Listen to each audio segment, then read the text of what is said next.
Completely different looking cast of characters in Chicago. Yes, Jimmy Butler is still there, but the guys around him, at least on the wing, will be Rajon Rondo and hometowner Dwyane Wade. Whoever envisioned Wade ever leaving the Miami Heat, but it happened, and he is back where it all began for him in Chicago. D. Wade with our Steve Ashburner. Let's just start off right away. I mean, that changed, the fact that you're here in Chicago after 13 years of spending this day and getting prepped for a season in Miami. Yeah. How different is it for you? I'm like the new kid in class. You know, I feel like my kids probably feeling going to a new school. You know, you're trying to find, you know, your place. But because basketball hasn't started yet. When you get on that court, it's basketball. And you get out of it and you do what you have to do as a leader. But right now, I feel like the new kid around here, man. That's great. Yeah. It's 6 years since you first flirted with coming to Chicago as a free agent back in 2010. Yeah. There are a lot of people excited to see Dwyane Wade on that Bulls team. Yeah. What can people expect in terms of what you bring now, 6 years later, to this particular squad? Well, I mean, you know, my leadership obviously is very important for this team.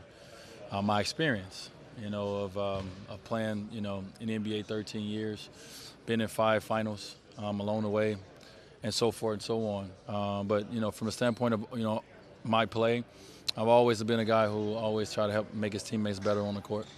And, you know, I've been lucky enough to be around for a while where I can still put the ball in the basket as well.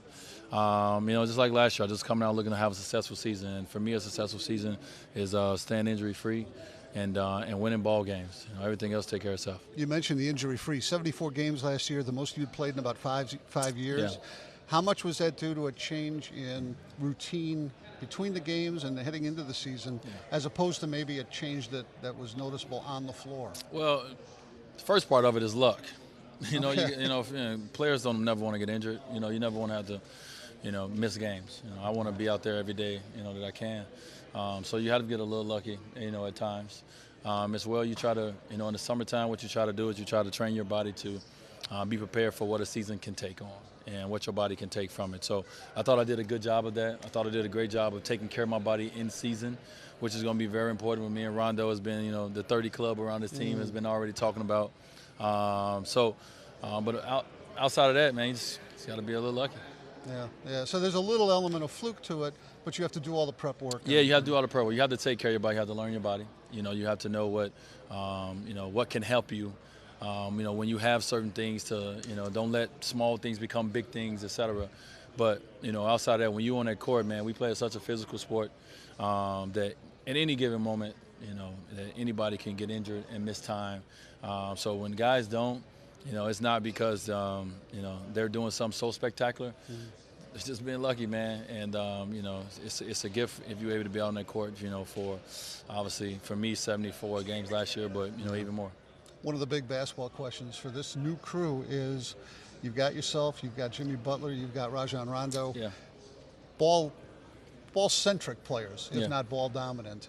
Is there enough basketball to go around, and how do you blend what each of you guys does best? Yeah, I mean, that question is always asked for every team, right? You know, and I think, you know, it's all about, you know, the mindset of the guys. You know, if your goal is to win games, your goal is to compete for championships, you do what you have to do. And, I mean, that's, you know, that's what we did in Miami. We had the same thing. We had guys that, you know, on their respective teams before we came together, we dominated the ball. Just in different ways. And so it's the same thing here, man. We have to figure it out together as a unit. If we want to win, if we want to be successful, then we have to play successful basketball, and that's team basketball. And, you know, if we do that, we'll be fine. Jimmy, his game has been growing the last few years, really since he got to the league. Last year he tried to assert leadership on this squad. Mixed results. Now, with a couple of veterans like you and Rajon, both you guys have said this is Jimmy's team. Why is that important, and how does it show itself in the course of the season? Well, he's you know, Jimmy's 26 years old. He's in his prime of his career. You know, it would be foolish for me and Rondo to come here and say it's our team. You know, obviously we all have to do our part, but we're going to count on him to, you know, be that bull. You know, be the guy that, you know, for the bulk of the minutes, majority of the game, do what he does. And you know, I know how to play with players of all different kinds. Of styles, and I will play around him, and I will learn how to play. I don't want him to think. I want him to play.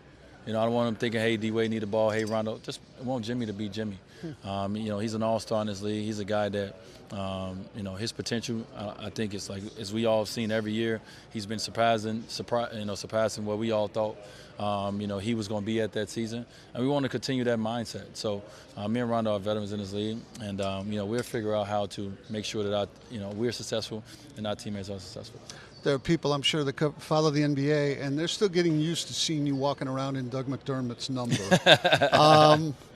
For people that think of you as a Miami player and the face of that franchise and Miami sports in general, some wonder if there'd been another week to go in negotiations, you might have ended up back there. What do you say to people that think that this was just sort of an emotional, quick, impromptu kind of a deal-making, and that maybe some of your heart is going to be back there? I don't really concern myself with people like that. You know, whoever, you know, all of us are. We have opinions, and that's fine. You know, my goal and my focus is, you know, where I'm at today, and what I have to do for this organization, this team. So I'm excited to be here. So whether they're not excited for me to be here, that's on them. I'm excited to be here. I'm excited to go on this journey. You know, this is where I, you know, first envisioned, you know, ever playing. You know, when I picked up a basketball, you know, many years ago. So, you know, I'm just looking forward to everything. Part of you being here, like it or not, is what this might mean, or the opportunities, or some of the challenges off the court. You heard, you know, growing up here in Chicago. Yes. We're a month removed from your cousin tragically being killed in a shooting in this city. You've taken an interest in what's going on the streets of Chicago. How much can you realistically devote yourself to things like that during the course of a basketball season? And where would you look to begin to see some progress? Well, I think the biggest thing, and I always say this, is it's not about, you know, what I would do. It's about what we want to do as a community, as we want to do as a city and a state. You know, how much can we all do together? You know, I have a voice, I have a platform. I'm willing to use my voice and platform. I have a foundation, you know, that I'm willing to use. But, you know, I can't be on the ground every day. I can't be on the streets every day. You know, I have people in my foundation that I trust is going to do a good job for the things that we do. But, you know, it's other things that needs to be done, and it needs to be done by, you know, more numbers of people. You know, strength in numbers is key here in Chicago. So, you know, I think a lot of people's goals are the same. Everyone wants to do good. Everyone wants to give back. But everyone is doing it individually, and that's great. But how can we do it? How can we do it together a little more and really make a bigger impact? You take it pretty personally that this city is dragging around that reputation and ongoing day after day. There's still these issues. Yeah, man. Chicago's a beautiful city. You know, it's one of the best places, you know, that I've ever been, you know, around the world. I mean, I've been lucky enough to grow up here, but this is like one of those cities that, you know, you talk to anybody around the world, they want to visit Chicago one day.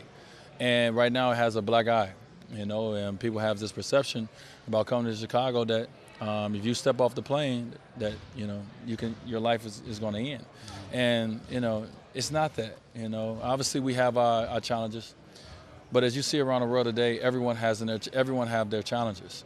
You know, do I think Chicago needs a little bit more focus and attention right now? Yes, I think we need that. But, you know, we're all having challenges everywhere. Have a good year on and off. We'll do. All right, thanks. The more Marquette, the merrier.